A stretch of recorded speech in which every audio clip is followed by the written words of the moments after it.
Ow, ow, ow. Good morning, beautiful people. Welcome to October 18th, 2024 in the pre-market prep session. This is where we go over the important news, notes, analysis, trade ideas, recaps, thought processes that are important for you excelling as a human, right, in life as well as excelling in markets. I'm your host, Adam Holland, and we are here to go over what news we have on this fine Friday. Let's check in and see what's going on. And when we're here, it's pretty simple actually. It's not nothing too crazy, nothing too all over the place. We're here to get 1% better, right? We'll do that each and every day. And before you know it, we're 2 months out from the end of the year, and you've been looking to get 1% better daily, and you have tripled, right? Almost quadrupled the value that you can bring to the world if you look to do that each and every day. So I'm happy to have been a part of that for the people that are part of this community. I'm happy to have you guys be a part of it for me, and I'm happy to keep it up and finish the year strong. Continue that momentum. Don't ease off the gas. You want to go full steam ahead into 2025 and keep it going. Our top news here, let's dive in, right? Crisis response. The world's second largest economy appears to be slowing. It has been for a while now. China's economy grew at its weakest pace since the first quarter of 2023 amid a spiraling property sector, weak consumer demand, persistent deflationary risks, and slowing export growth. This means the government's full year growth target of around 5% will not come easily unless more stimulus is poured into the ongoing crisis. I just don't understand how they are doing this. Seems like China has stimulus every other week. Wow. Seems like my allergies are giving me a fit today. Seems like China has stimulus every other week. Like how can they do this and not run into all these different issues with just them putting the bumpers on their economy? Numbers say what? The Chinese economy expanded by 4.6% between July and September compared to the previous quarter's 4.7%. However, it was slightly better than the estimates of 4.5. You also never know if that's true or not, right? Their economy could have contracted by 0.2%, but they're going to throw out that 4.6. Like, we're not doing as amazing as we thought, everyone, but we're still doing pretty amazing. If you were doing that amazing, then you wouldn't need to be literally pulling out any stimulus stop possible to just not have your economy collapse. So on a quarterly basis, the economy grew by a seasonally adjusted 0.9% below the 1% forecast. Additionally, data releases previously showed that exports slowed more than expected in September, growing 2.4% compared to 8.7% in August. China's September inflation rate has also come in weaker than expected, with producer prices falling to the lowest level in 6 months. Mo money. In a separate announcement, China's central bank on Friday officially kicked off the previously announced 800 billion yuan stock market liquidity measures that allowed funds and brokers to tap central bank facilities to buy equities in a bid to shore up the country's capital markets. Additionally, keep in mind the need to boost consumer spending. The People's Bank of China, PBOC, commented on Friday that interest rate cuts of 25 to 50 basis points before the end of 2024 could be in the pipeline depending on the economy situation. How are you cutting rates and you literally have not done anything that could help solve the problems that you're experiencing? Market reaction. Initially, investors had cheered China's stimulus package, first announced in late September. However, the absence of key details and subsequent press briefings left markets dismayed. Today's announcement has helped restore investor confidence. China's blue chip CSI index 300 index jumped 3.6% higher, while the broader Shanghai Composite and Hong Kong's Hang Seng index showed strength as well. You guys know me, I don't really care to be involved with Chinese stocks. I think the last one that we were involved with was Billy, right? And it did go crazy. That was like the last one though. I probably take on a Chinese ticker once every 500 trades. It's just how it is. I don't want to be involved with it.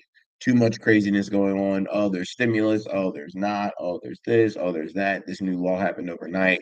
I prefer to just trade, domestically, at least until things calm down. Because I used to trade Baba, Nio back in the day, however you pronounce it, Neo.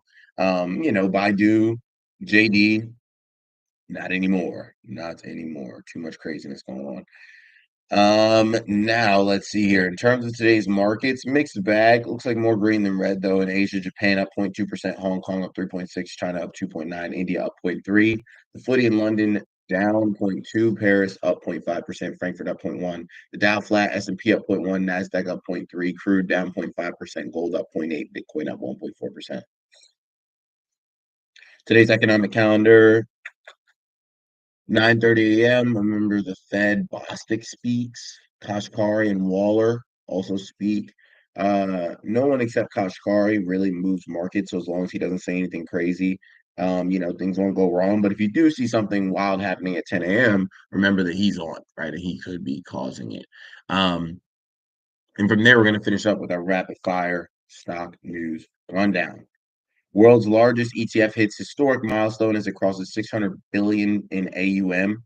Netflix global streaming memberships maintain double-digit growth. Raymond James top picks in restaurant sector before Q3 results. Janet Yellen warns Trump's proposed tariffs would reignite inflation. Gold rises to another record. Analysts see no price ceiling in sight. Nvidia's hold over market share leads B of A to raise EPS estimates. European Central Bank delivers another 25 basis point interest rate cut. Crude oil snaps four-session losing streak on lower U.S. inventories. OpenAI releases test versions of ChatGPT app for Windows. And then history says the stock market's bull run could keep going for years. Man, that seems like the biggest top signal we're going to get. How dare they throw that headline in here?